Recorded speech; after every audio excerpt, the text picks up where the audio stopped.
إن ليلة القدر في الغالب ما عدتش ازاي يا عم الشيخ؟ يا عم دي كانت ليلة 27 والمساجد كلها مليانة والناس بتبكي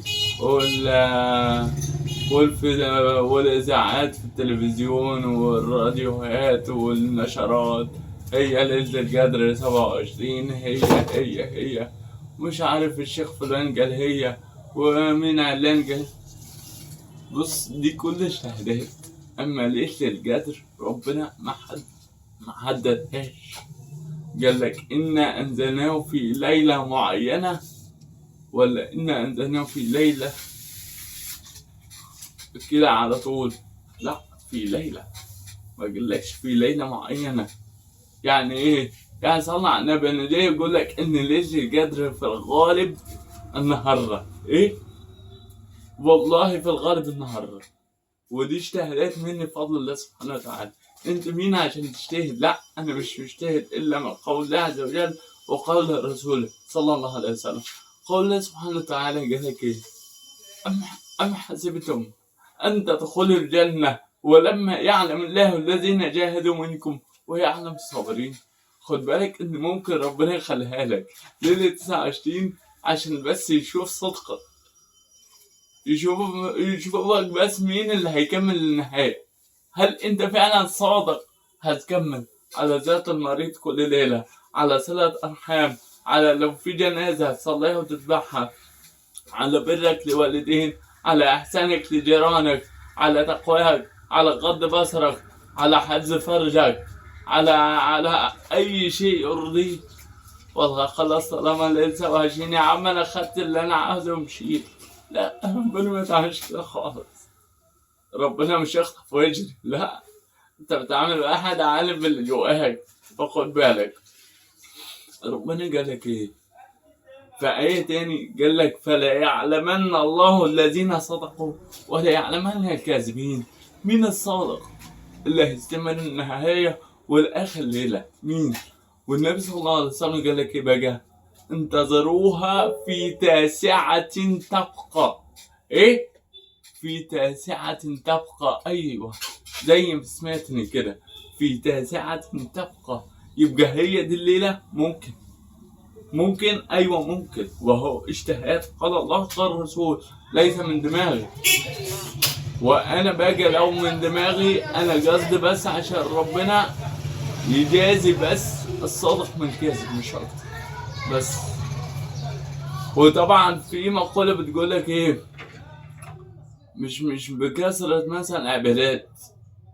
انا ماليش عند السبب بقالك يوم 2 10 20 سنة 2 3، لا، انا قصدي مين اللي هيكمل للنهاية؟ هو الدين بالظبط. مين اللي هيكمل للنهاية يا شباب؟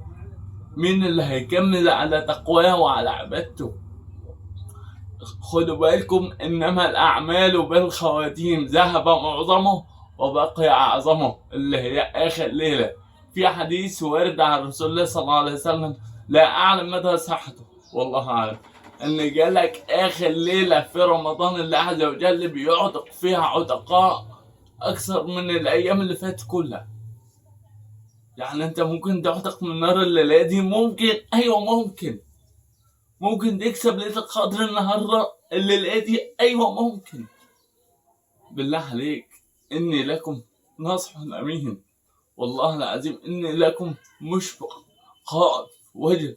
أنا اللي بنصحك بصدق، أنا اللي قلبي عليك بصدق، أنا اللي قلبي عليك بكل إخلاص، أنا اللي قلبي عليك بكل خوف إنك تنجي من النار وإنك تفوزي بالليلة هدية من العزيز الغفار.